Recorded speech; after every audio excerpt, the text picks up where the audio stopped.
Hi, ജർമ്മനിയിൽ ഒരുപാട് നിയമമാറ്റങ്ങൾ നടക്കുന്നുണ്ട്. കൂടുതൽ ഇമിഗ്രൻസിനെ സ്കിൽഡ് ആയിട്ടുള്ള ഇമിഗ്രൻസിനെ അവർ കൊണ്ടുവരാൻ ശ്രമിക്കുന്നുണ്ട്. അപ്പോൾ അതിൻ്റെ ഒരു ഭാഗമായിട്ട് അവരിപ്പോൾ ഒരു പുതിയ വിസ ഇഷ്യൂ ചെയ്യുന്നതിനെ കുറിച്ച് ചർച്ച നടന്നുകൊണ്ടിരിക്കുന്നുണ്ട്. ഇങ്ങനെ ഒരു വിസ ഉണ്ടോ എന്ന് ചോദിച്ചിട്ട് കുറച്ച് സ്റ്റുഡൻസും കുറച്ച് വ്യക്തികളും നമ്മൾ കോൺടാക്ട് ചെയ്തിരുന്നു. അപ്പോൾ അതിൻ്റെ ബേസിലാണ് ഞാൻ ഈ വീഡിയോ ചെയ്യുന്നത്. ആക്ച്വലി ആ നിയമം പാസ്സായിട്ടുണ്ടെങ്കിലും ഇതുവരെയായിട്ടും അതിൻ്റെ പ്രോസസ്സ് സ്റ്റാർട്ട് ആയിട്ടില്ല എന്നുള്ളതാണ് അതിൻ്റെ സത്യം.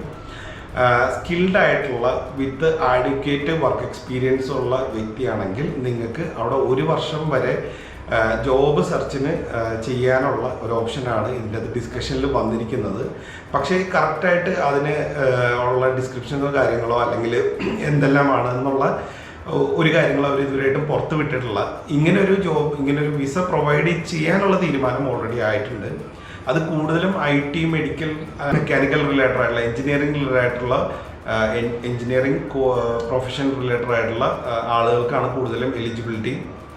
നോർമലി ഡിപ്ലോമ തൊട്ട് മേളിലോട്ടുള്ള 3 ഇയർ ഡിപ്ലോമ തൊട്ട് മേളിലോട്ടുള്ള പ്രൊഫഷൻസിന് ഇത് അപ്ലൈ ചെയ്യാമെന്നുള്ളതാണ് എൻട്രി ക്രൈറ്റീരിയനെ കുറിച്ച് പറഞ്ഞു കേട്ടത്. ലാംഗ്വേജ് ക്രൈറ്റീരിയ എന്തായാലും ഉണ്ടാവും. അതിന് എത്രയാണ് സ്കോർ എന്നുള്ളത് അറിഞ്ഞിട്ടില്ല.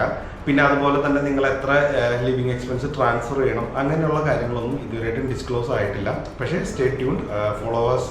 ഞങ്ങൾ ഫ്യൂച്ചറിൽ വരുന്ന വീഡിയോസിൽ ഇതിനെക്കുറിച്ചുള്ള അപ്ഡേറ്റ്സ് എല്ലാം തരുന്നതാണ്. അപ്പോൾ ഫോളോവേഴ്സ് ഫോർ മോർ ഡീറ്റെയിൽസ്. അതേപോലെ വിദേശ പഠനമായിട്ടാണ് നിങ്ങൾ നോക്കുന്നതെന്നുണ്ടെങ്കിൽ നിങ്ങളുടെ ക്വയറീസിനൊക്കെ വേണ്ടി ഞങ്ങളെ വിളിക്കാം. So thanks for watching. മറ്റൊരു വീഡിയോ ആയിട്ട് വീണ്ടും കാണാം. Thank you.